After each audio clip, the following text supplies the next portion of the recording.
Assalamualaikum warahmatullahi wabarakatuh. Di sini saya akan membahas tentang administrasi pendidikan.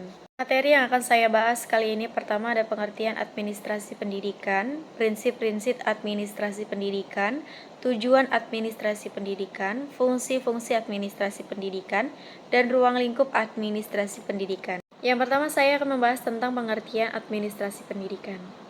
Administrasi pendidikan merupakan perpaduan dari dua kata, yakni administrasi dan pendidikan.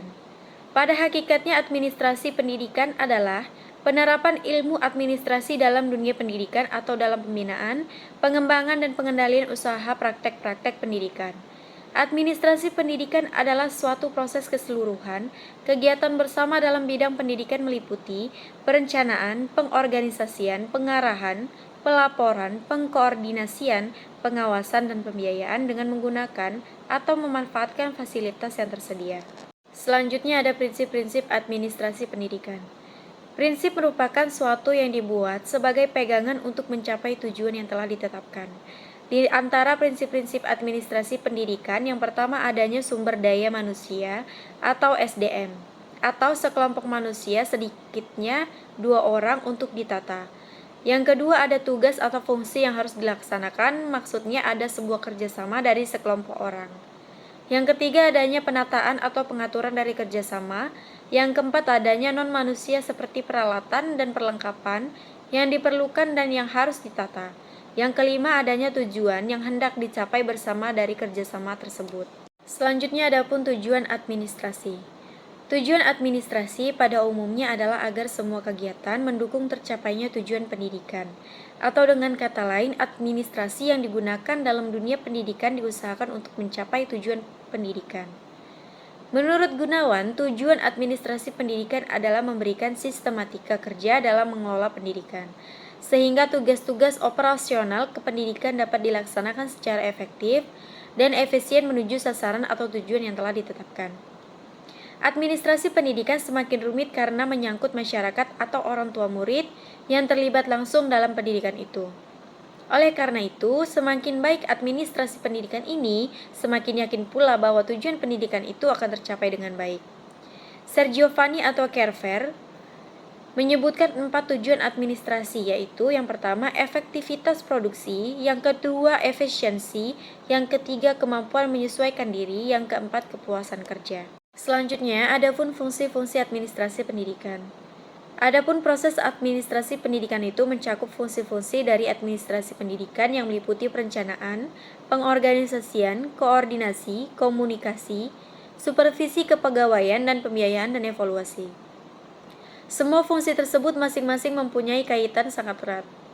Berikut akan diuraikan gambaran yang lebih jelas tentang fungsi-fungsi administrasi pendidikan secara lebih rinci. Yang pertama ada perencanaan atau planning. Perencanaan merupakan salah satu persyaratan yang harus ada bagi setiap kegiatan administrasi. Tanpa adanya perencanaan, pelaksanaan dari suatu kegiatan akan mengalami suatu kesulitan dan bahkan juga kegagalan untuk mencapai tujuan yang diinginkan. Perencanaan merupakan kegiatan yang perlu dilakukan pada tahap permulaan dan juga selama kegiatan administrasi itu berlangsung. Yang kedua ada pengorganisasian. Pengorganisasian merupakan aktivitas menyusun dan membentuk hubungan-hubungan kerja antara orang-orang sehingga terwujud suatu kesatuan usaha dalam mencapai tujuan-tujuan yang telah ditetapkan.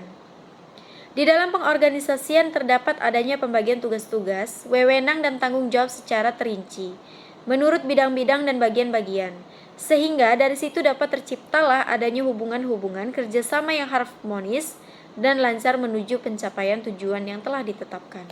Ketiga, pengkoordinasian. Adanya bermacam-macam tugas atau pekerjaan yang dilakukan oleh banyak orang memerlukan adanya koordinasi dari seorang pemimpin. Adanya koordinasi yang baik dapat menghindarkan kemungkinan terjadinya persaingan yang tidak sehat dan atau kesimpang siuran dalam tindakan. Dengan adanya koordinasi yang baik, semua bagian dalam personel dapat bekerja sama menuju ke satu arah tujuan yang telah ditetapkan. Dalam melaksanakan suatu program pendidikan, aktivitas menyebarkan dan menyampaikan gagasan-gagasan dan maksud-maksud ke seluruh struktur organisasi sangat penting. Proses menyampaikan atau komunikasi ini meliputi lebih daripada sekadar menyalurkan pikiran-pikiran, gagasan-gagasan, dan maksud-maksud secara lisan maupun tertulis. Keempat, supervisi. Setiap pelaksanaan program pendidikan memerlukan adanya pengawasan atau supervisi. Pengawasan bertanggung jawab tentang keaktifan program itu. Oleh karena itu, supervisi haruslah meneliti ada atau tidaknya kondisi-kondisi yang akan memungkinkan tercapainya tujuan-tujuan pendidikan.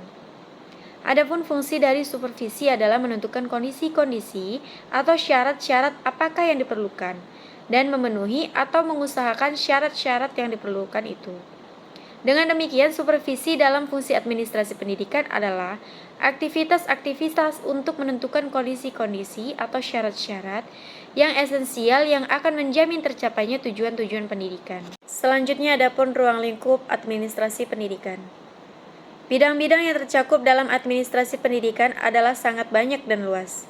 Tetapi yang sangat penting dan perlu diketahui oleh para kepala sekolah dan guru-guru pada umumnya ialah: yang pertama ada administrasi kesiswaan, yang kedua administrasi personil sekolah, yang ketiga administrasi kurikulum, yang keempat administrasi ketatausahaan, kelima administrasi sarana dan prasarana, yang keenam administrasi keuangan, ketujuh administrasi hubungan.